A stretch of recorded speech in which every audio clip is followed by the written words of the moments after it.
Man, we are getting started, yo. We are starting a new series. Everyone say, Your Circle. Oh, gosh, man. You want me to be excited in this place? Come on, somebody say, Your Circle.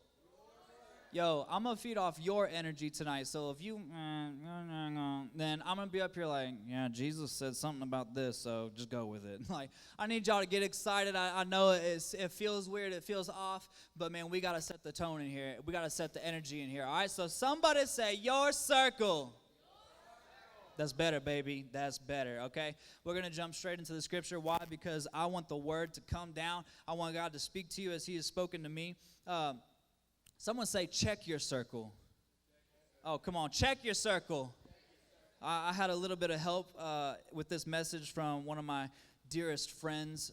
We haven't ever met, but his name is Pastor Rich Wilkerson Jr. He helped me with some of this message, and so I'll pray that we can collectively throw down exactly what God is speaking. Go straight to Daniel chapter 3. I'm going to start reading. Follow with me on the screen. It says, King Nebuchadnezzar made a gold statue 90 feet tall and 9 feet wide. Literally, I was like, yo, I'm going to make a prop, okay? But then I was like, yo, the ceilings are literally only 24 feet, so there's no way I could do it. But could imagine 90 feet tall. There's just absolutely no way we could fit it in here. And set it up on a plain of Dura in the province of Babylon. Verse 2, it says, Then he sent messages to the high officers, officials, governors, advisors, treasurers, judges, all that stuff, magistrates, and all the providential officials to come to the dedication of the statue he set up. Now listen, this statue, dude, he was the one who set it up. He didn't it wasn't like collectively, we should make a statue of you.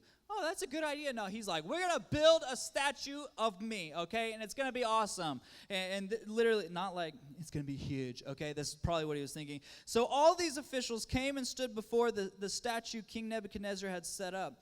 And then a herald shouted out, people of all, like, when I hear this, I think it's one of those, like, old, like, basic those old times where people have like newspapers and like hear ye, right? That's what I feel like. And so I'm gonna go ahead and run with it, okay? And he's like, people of all kings command, right? And everyone's like, wow, this dude has a voice, right? When you hear the sound of the horn, flute, zither, lyre, harp, pipes, other musical instruments, bow to the ground. And they're like, dude, I can't even take this dude serious. How am I about to bow to the ground, right? To worship King Nebuchadnezzar's gold statue. And then it goes on to the serious part, right? Okay, so it's like, now that I have your attention, I'm going to tell you the real stuff. And he's like, okay, anyone who refuses to obey will immediately be thrown into a blazing furnace. And so it's like, you can all do this freely, and it's going to be very nice. But if you don't, I'm going to burn you up, boy. Like, and it's like, oh, everybody bow down, freak out time, okay? So verse 7, so at the sound of the musical instruments, all the people, whatever their race or nation or language, bowed to the ground and worshipped the gold statue that King Nebuchadnezzar had set up. Everyone say, check your circle. Check your circle. Have you ever had somebody tell you, you know, if you do this, I'll love you forever, right? Have you ever had someone tell you that? How about if you don't do this, we're not friends? Raise your hand. Tell me, please. I want to know if someone has ever said that to you. If you don't do this, we're not friends, okay? I know a lot of you are lying in this place. So the crazy thing is number one, that's manipulation. What is that, okay? So I'm going to talk about manipulation for a second. It's when somebody does something for the benefit of themselves, but it's at your expense. And so sometimes it's like when your brother or sister, as you were growing up, they're like, I'm pretty sure I heard this from Bailey's side of the family, but it was like, I'll give you 25 cents if you clean my room, right? Like, that's manipulation. Not only is it benefiting her, and she thinks that she's getting 25 cents, but she's doing something so much worse, okay? I thought Bailey was better. I'm sorry. She's still over there. But that's the thing. It's at your expense. You're in trouble here, right? This is on you, not on anybody else. So this was the King Nebuchadnezzar. He wanted all these people to bow to him, and he wanted them to do what he says whenever he says, and it was all to benefit him, to give himself glory, but it was all at their expense, because if they didn't do it, they'd be thrown into a fiery furnace and be basically burned up. And so it was at the expense of their freedom, right? And that's something we lack in this day and age. We're enslaved to our phones, to social media, to boyfriends or girlfriends, or to sports or clubs or anything that we could attach ourselves to. We are almost like we can't leave that. And so it almost feels like we've lost a sense of freedom because we've lost ourselves. So, man, I wonder what your life would look like tonight. Now listen to me. I wonder what your life would look like if you had one chance to regain your freedom. Point number one, I want to jump straight in.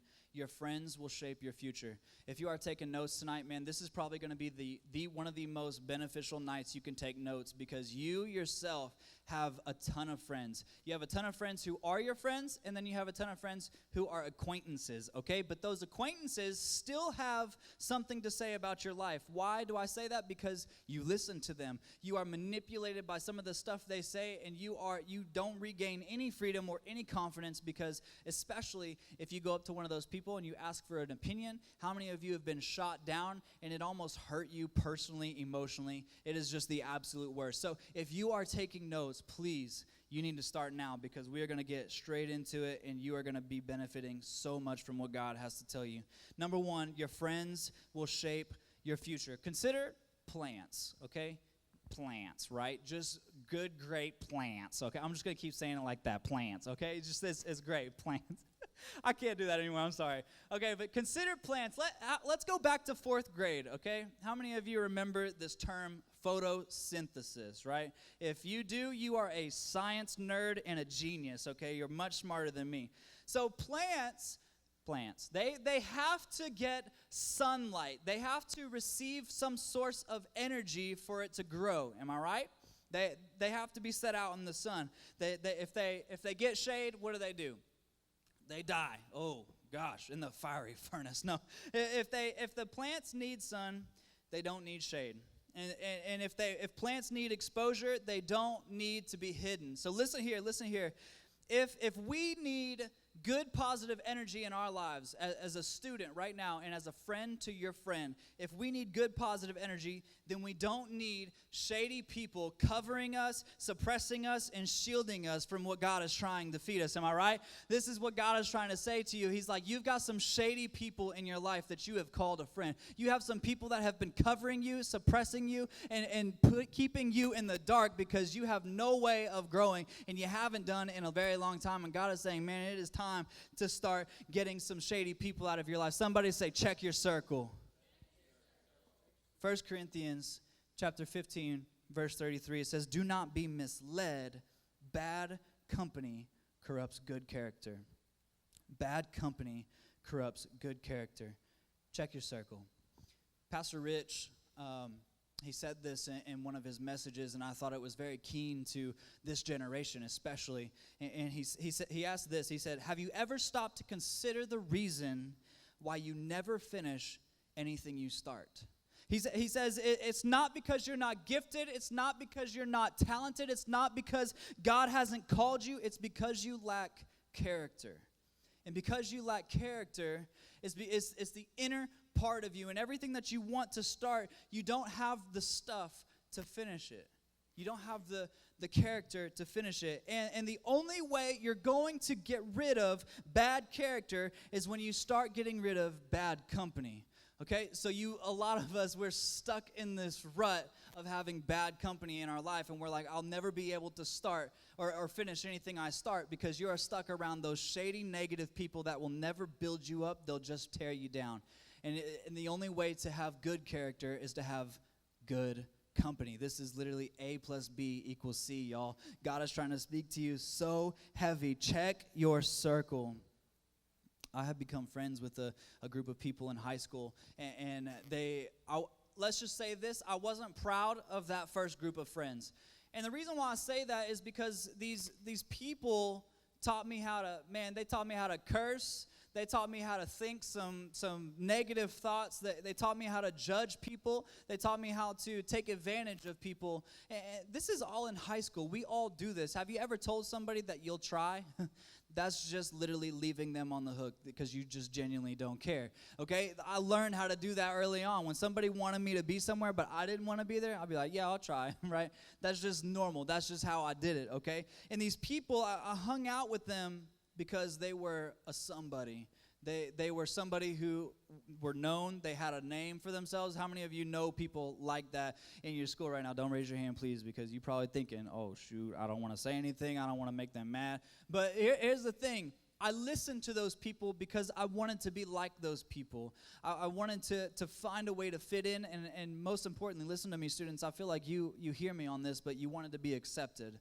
And that's a hard thing to run by nowadays because there's a lot of people who are secluding you out of feeling accepted. But because I was manipulated by that acceptance, I was manipulated by acceptance and reputation that I stuck with the wrong group. And it was because there were people in my life that were really good people, good company that I had. But essentially, I wouldn't roll with them because they didn't give me what I wanted, what I thought I needed. And so here comes down, what did I do? I started going to church with this the group of friends that I gave less attention to, right? These people I didn't need acceptance from. I didn't need a reputation when I'm around them, right? I didn't need that when I was with these people. And so I started going to church. Why? Because I dated a girl, right? Bailey, cover your ears, okay? I dated a girl when I was going to this church. And how many of you know when you date somebody, you basically date their friends, okay? And when you start dating the girl or that guy, you're like, who are these people? And they're like, these are my friends, right? My precious. And you're like, whoa, dude, okay, chill. I don't want to know these people at all. But it was so weird because I started to get to know these people. And let me tell you something. This is not an exaggeration, but I genuinely believe almost 3 hours after 3 days, not even 3 months, I felt like I could be myself in front of these people. I didn't have to sell myself short. I didn't have to settle for acceptance or reputation. I could genuinely be me, and I didn't have to worry about anything. And I didn't have to hold anything back from them, especially when it came to my relationship with God. I could actually talk to these people about Jesus, and they wanted to talk back. It wasn't like Jesus or church, and then they were like automatically shut down, shut off. And I promise you, it seems like that times have changed, but they haven't. It is still the exact same way. Tell me the last time you had a conversation with one of those friends, and it was about Jesus. So let me help you understand that if you feel like you're a part of that group where you're stuck in that rut, you're stuck with those shady people, you're just living in that group for acceptance or reputation, or maybe you've genuinely tried to do that, or maybe you followed too far into it and now you feel like you can't get out, you are still called by God. You are still chosen by God. You were created by God, and God still has a purpose in your life and for your life, but not just in your life and for your life, but for the lives around you. And God wants to use you for the people you are seeing every day at school. You are seeing every weekend when you're hanging out with them. You can have public conversations with these people and still have influence in your life. But the moment you reserve yourself and you start feeling like you're shaded and you start feeling like you've been clouded, then you're not growing and you're not seeing energy. You're not living. And this is what's holding us back. But I'm telling you right now, you are better today than you were yesterday. And God is calling you to bigger things. You have to believe in yourself. You have to have confidence. And you have to know that any of these leaders in this room believe in you 10 times more than you do in yourself. So your friends will shape your future. Students, check your circle. Point number 2. And this is our last point. This one's pretty simple. Find friends who will challenge you, not cuddle you. Now, you're like, okay, number one, I'm a dude, okay? And when I go hang out with my boys, ain't nobody touching me, okay? Ain't nobody gonna cuddle me, right? And you're over here like, ain't nobody gonna cuddle me. Unless it's you. You're really nice. You're cool, man. No, yeah, here's the thing. People who are gonna challenge you, not cuddle you. And when I think of this, how many of you either have had a situation in your life or heard of another friend's parent or a mom, and they go like this: you're riding your bike, okay? You're just strolling. You're loving life and you're living it up and you're doing great. And all of a sudden you're like, I'm going to try to pop a wheelie. You pop a wheelie and you fall on the ground and your knees all scraped up. How many of you got scars on your knees because you've been on a bike too often, okay? And then this is what happens. Mom runs over to you and she's like, baby, what's wrong? What's wrong? You're like, the road hit me. You're like, what? But that doesn't go through the mom's mind. The mom isn't thinking like, oh, you stupid road, how could you hurt my baby, right? She ain't thinking that. But this is what she's going to do. She's going to pick you up and say, oh, baby, that stupid road, he's never going to hurt you again. Oh, let me kiss that boo-boo. How many of you had a mom like that, okay? If there was one of their moms, they would cuddle you. They will pull you in close, and they will hold you, and they will make you feel so nice and so warm. But let me tell you something. You need friends who aren't going to cuddle you when you mess up in life, when you get a gash in your knee, when you get something messed up that comes into you, an obstacle that you can't face alone. I'm thinking of a lot of these girls often. And now, guys, I could say stuff about you, but tonight it's all on the girls. Ladies, listen. Ladies in the front row, right here, these three right here, ladies. Hey, I'm talking about these girls who will come up to you and they're like, he broke up with me. And this is what you girls will do. You girls will literally be like, what happened? You already starting to take your earrings off because you about to go over to their house, right? What happened? I'm going to go get him, right? Nobody going to mess with her, okay? This is how you guys are acting. You're feeling these vibes and you're like, I'm about to let this person know, okay? And so here, instead of literally feeding that mess into their life, instead of cuddling them and being, oh, baby, you ain't got to go back to him. He ain't nothing. He trash. He dirt. Come on, he ain't got nothing going for his life. He's a worthless. Man, look at him over there. He's failing all his classes. You got something to laugh about, right? Instead of cuddling people and instead of making sure that they're feeling like they're a victim mentality, that something's always wrong with me, something's happening to me, someone's always affecting me, someone's yelling at me, someone's hurting me. And I need you ladies and men for in your life and in your friend's life, when someone brings an obstacle to you and you know for a fact that they can get up, I need you to tell them, yo, you have purpose in your life. You need to get up. You need to stop crying. I'm not here with you, but I am here for you. And I'm not just going to cuddle you. I'm going to pick you up and we're going to get out of this thing together. I need you to start investing into these people and telling them, man, you may be hurt from this guy, but you don't have to find your acceptance in him. You don't have to find your security in him. You ain't got to tell people that this is the end of the road. You can make your own road. You can create your own road, and God's going to follow you, and God's going to be there for you through every step of the way. Why? Because you have so much purpose in your life. Listen, I ain't trying to be cuddled. You're going to have some friends that are going to challenge you. And so when you fall in your relationship with God, I don't need you to hold their hand and say, baby, it's going to be okay. It's going to be okay. God's got you. No. I need you to give them practical ways. How am I going to get back out of this? I'm going to be here for you. I'm going to be an accountability partner for you. Tomorrow you're going to text me and you're going to say what's on your mind.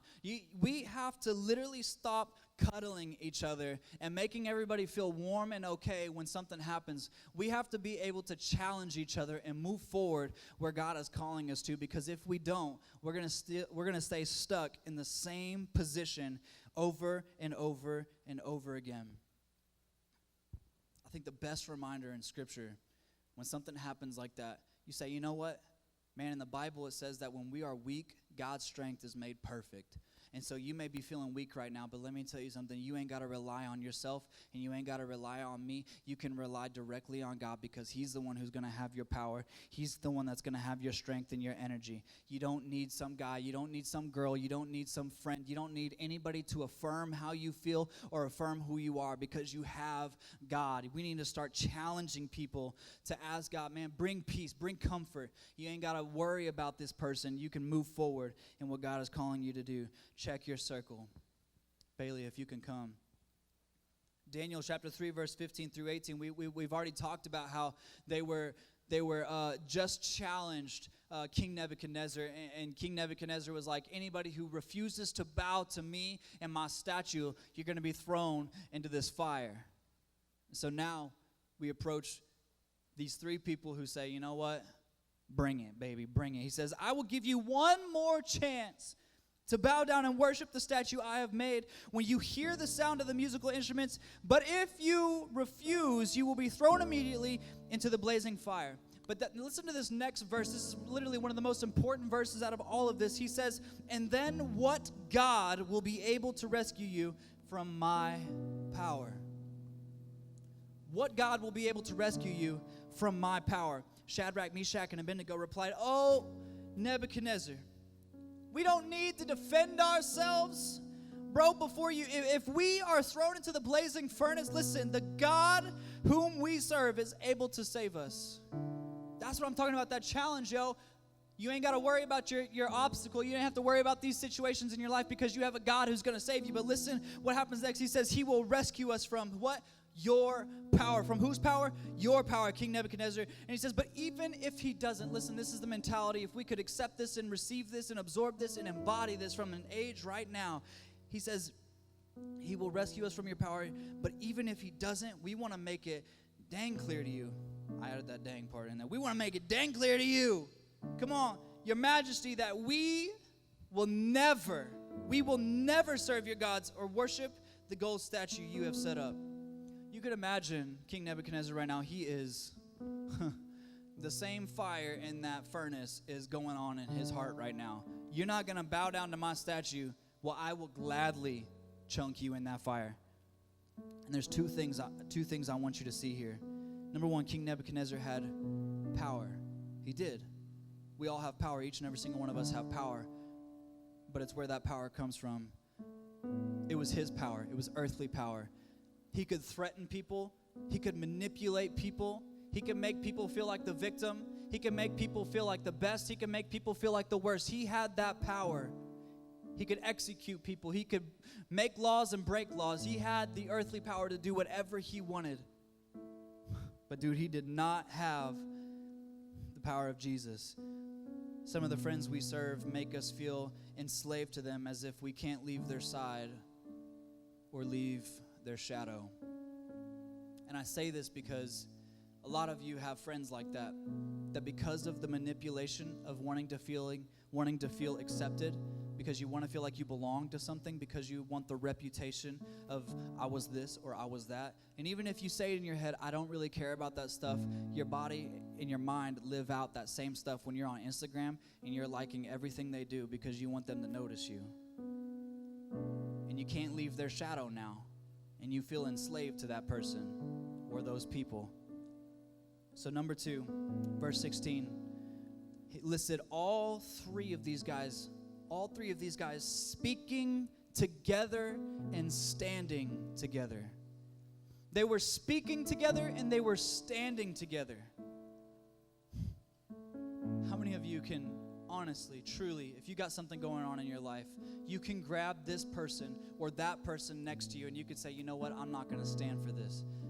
And if you can honestly say that, man, you need to be an influence to the friendships around you. You need to be an influence to people who need you, who need God through you. Because here's the thing, a lot of us will run into an obstacle. A lot of us will hurt. A lot of us will have something happen to us, and we're ready to blame this person or that person. We're ready to blame everyone around us. But here is the overarching thought, is that we can handle it on our own. And the moment we believe that, we deceive ourselves from thinking that we're going to win.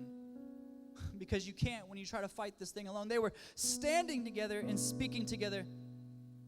Proverbs 13:20 says, walk with the wise and become wise, for a companion of fools suffer harm. I genuinely believe God has given you the discernment in the spirit to know who's a fool and who's wise. You know bad company, you know good company. You know bad character, you know good character. And let me tell you right now, if you don't know that and you want that, man, all you got to do is ask. That's what Jesus said, man. He said, all you got to do is ask. When your heart's desires become mine, I will give you everything you want. Nebuchadnezzar was furious, crazy furious. He says his attitude toward them changed. He ordered the furnace heated 7 times hotter. He was so mad that somebody who wouldn't bow to him would be like, get in there, burn up, go. But see, They were like, turn this knob up 7 times hotter, yo. I am furious at these people. They legit told me to my face, even if my God didn't save me, I ain't never gonna serve you. He said, that ain't about to happen. So he says, turn it up 7 times hotter than usual, and commanded some of the strongest soldiers in his army to tie up Shadrach, Meshach, and Abednego and throw them into the blazing furnace. So these men wearing their robes, trousers, turbans, other clothes, were bound and thrown into the furnace. Everything that they were clothed with, everything that they had, they were thrown in the furnace. The king's command was this. He says, it was so urgent. Sorry, lost my place. So urgent, and the furnace was so hot that the flames of the fire killed the soldiers who took up all 3 of those men. So hot. They turned it up 7 times hotter. Even the soldiers walked in to push them in. Yo, they were burned up. And it says these 3 men, firmly tied, fell into the blazing furnace. This is so good. Then King Nebuchadnezzar leaped to his feet in amazement and asked his advisors, weren't there 3 of them? Certainly. Yeah, there were 3. I watched those 2 other dudes burn up. But I saw them put 3 of them inside. Weren't there 3 in there? Nebuchadnezzar then approached the opening of the blazing furnace and shouted, hey, all 3 of y'all, get out here. As if his faith had just been spiked. So they all came out of this fire. Everything that they were, the people, the officers, everybody in amazement. How many of you know that when there's a miracle of God about to happen, people go to the front? When somebody is spouting something out and you're hearing it from a far distance and you know that it's about to get crazy, everybody get in here, pull out your phones, right? When a miracle is about to happen, everybody starts coming in. Somebody wants to see it. And they saw that the fire had not harmed their bodies, nor was their hair on their heads singed. Their robes were not scorched. Nothing, no smell of fire on them. King Nebuchadnezzar thought he had the power to overrule the life of them, their futures. You think that you can come against me? I'm going to control your future right here, and I'm going to say it's coming to an end. But he failed to realize there was a 4th in the fire. Man, and if that doesn't speak volumes, even though those 3 were willing to die for not bowing down to a statue, God was with them.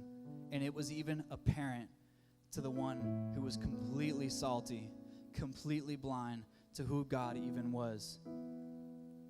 This is the thing, students, is you have this opportunity to check your circle, to look at who you're with, to know good character and to know bad character, to know good company versus bad company, to know the people who are going to lift you up rather than tear you down. You know this, and you can check your circle all day, all night, but here's the overarching fact, the very end of what we come to is you personally, without God, you won't even be able to see any of that. And so what happens is in the scripture, Pastor Rich also said that in the scripture it talks about a yoke. These people would, if you ever heard your yoke is easy, or come to me and give me, I'll give you rest, heavy burdens, my yoke is easy. This yoke would be this, for all you farmers out there, you would put it on a horse or you would put it on an oxen, and they would carry around this plow, and they would plow the fields, and sometimes they would just go in circles and circles and circles, and they would do this thing. And this is what's happening, is when each and every single one of us, when we feel like we're being controlled by our friends, when we feel like we're being controlled by the reputation and shadow and acceptance of these people that aren't really technically our circle, how many of you look towards God and you say, man, God, I don't understand. I was so encouraged last week. God, you put a message in my heart. You inspired me. You motivated me. But how do I just end back up to the same spot? And it's because you're going back to those bad company. You're going back to those friends. And you're going back to bad character. And you're going around in circles and circles and circles. And you're not getting anywhere. And this is where God says, man, there's a 4th in the fire. I don't know what obstacle you're going through. I don't know what issue you're going through. But can I tell you right now, God is saying, man, I am with you. I am with you no matter what you do. Wherever you go, I am with you. God created you. God chose you. He called you. It's time you check your circle. There's a purpose you have in your life worth living, and you've got so much in front of you, but there are some people holding you back. Like I said, and especially what Pastor Rich said, he said, sometimes to get rid of bad character, you have to get rid of bad company. So find friends who will challenge you, not cuddle you. Tonight you're faced with the opposition of choosing your circle. When I say choosing your circle, you think you know your circle right now, but man, I believe that God is dealing with some hearts in here right now, and maybe you're looking at your friend group right now and you're thinking, man, these aren't the people that are going to bring me up. Actually, I genuinely feel like these are some of the people that are going to distract me from my relationship with God and my purpose that He has on my life. Bad company corrupts good character. You're afraid of the truth. And when I say you're afraid of the truth, the truth is a lot of you have decisions to make, and the decision you would like to make is, I need to get rid of some of these people in my life. But can I tell you, I told you before that I kept that same group all the way through high school, right? I said it wasn't until my junior year that I started realizing that I found my circle.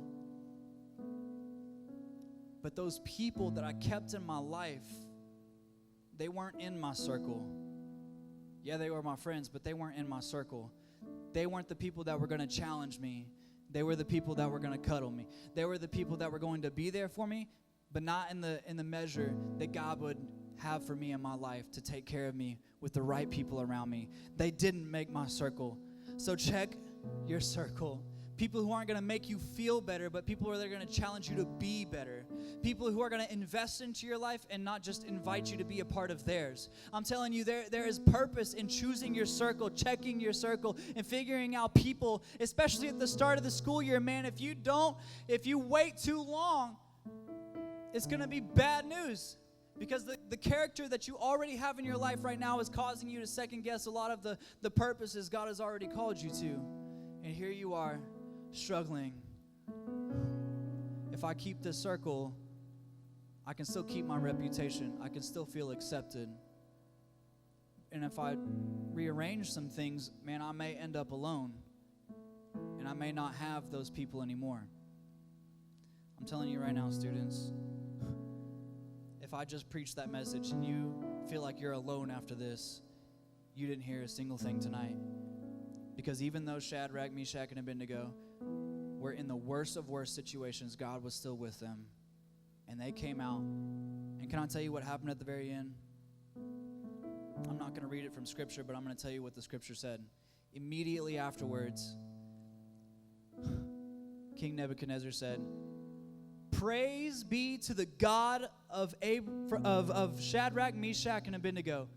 Even Nebuchadnezzar, who had his power, his authority, he said, "Praise be to God of Shadrach, Meshach, and Abednego," because he didn't know who that God was, but they did. And I'm telling you right now, people don't know who God is that you serve, the God is that you follow, the God is that you have a relationship with. Nobody knows that, but they will. And they will know Him. They will see Him through your influence because you checked your circle. You had your circle right. And you chose those people perfectly. And you said, God, these are the people that are going to bring me up, challenge me, and show me that there's more to my life rather than just inviting me a part of theirs. Students, tonight you have to check your circle. So this is literally what I want to do with all heads bowed and eyes closed. This is how we close tonight. You are stuck with a decision to make. Something that you've been thinking about probably most of your life, but this is the time that it's actually been exposed to you. Who is my circle? Who is my circle? Who are the people that are there for me? They're going to lift me up. They're not going to bring me down. They're not going to have bad influence on me, man. You can keep friends around you. God had Pharisees following him everywhere he went. He had bad company, but he had good character. And when you're with Jesus, he takes care of it. So students, tonight, man, you're going back to school. You're going back to school, and you're going back to your weekends with your friends. You have choices to make. And I tell you right now, the most important decision you can make right now is who you put in your circle, who you can trust. Man, if you feel like you could trust this person with your life, that's a start. But can you trust this person to back you up and to support you in your relationship with God and be there for you? Study the Bible with you, pray with you. Sit down for a moment and say, man, I need a moment with God. I need you to pray for me. If you can trust that that person will do exactly that, follow that, embody that, and be that for you, man, you are on the right track to knowing who your circle is. And I'm going to tell you right now, each and every single one of these leaders in this room, including me, you could put me in your circle. But this is the very last thing that I'm going to say, and I need you to hear me loud and clear. Following Jesus doesn't make life easier. It's actually a lot harder, and that's why you need people in your life. That's why when he created Adam and he said, look, you're walking with me, but let me tell you something. You need somebody. We need people to pursue what God has called us to do, the purpose he's calling us to fulfill. We need people in our lives. So don't try to do this alone. Don't try to find victory. Don't try to find freedom. Don't try to find solitude and rest by yourself, because it's never going to work out for you. And if it does, it comes by once in a lifetime. Check your circle, students. This is what I want to do. I just want to pray over you. I want to pray over you that as you leave tonight, man, God is putting it on your heart who's in your circle. He's putting it on your heart who's not in your circle. But it all comes down to what you do with that. God's giving you the strength. And let me tell you something, students. You have the power to choose your people. Why? Because you have this confidence you embody in yourself. You are worth it. You are enough. You have direction. You have purpose. You have a calling in your life. You're not worthless. You're not made in someone else's image. You are made in God's image. And he says, man, whatever you choose to do, I will follow you and I will be there for you and I will support you 110% of the way. And I'm going to make sure you come out with a victory.